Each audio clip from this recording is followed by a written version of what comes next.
Now to the latest on the border deal in Congress. President Joe Biden making some strong claims over the past few days about shutting down the U.S. Mexico border. But the bipartisan deal appears to be fizzling, and WGN's Shannon Halligan has the latest for us right now. Shannon? In the past year, the southern border received a historic number of migrants. That's been a main challenge for President Biden's re-election campaign. The White House today offered more assurances the president would shut down the border. That's if Congress sends him a deal. Tensions are growing at the border and in the White House. The immigration system is broken. It's been broken for decades, even in the last administration. The president introduced this piece of legislation 3 years ago. House Republicans got in the way. They refused to do anything about it.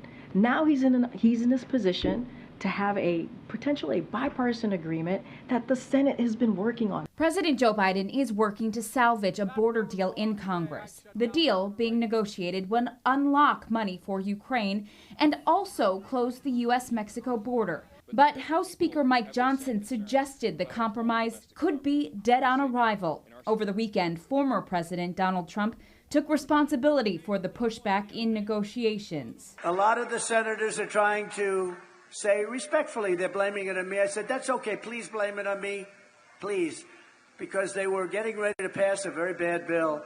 And I'll tell you what, a bad bill is, I'd rather have no bill than a bad bill. When asked why President Biden hadn't already taken action to shut down the border using executive measures, National Security Council spokesman John Kirby said the president needs congressional action and funding. We need legislative support for border security measures, and we need the funding to be able to put in place border security measures that the president can utilize. He has done some things like putting U.S. troops down there to alleviate some of the responsibilities or administrative responsibilities of Border Patrol, but we need this funding. If Biden did limit asylum claims and restrict crossing, it would almost certainly be challenged in court. The effort would likely be blocked or curtailed without congressional law backing the new changes. Live in the newsroom, Shannon Halligan, WGN News. All right, thanks, Shannon.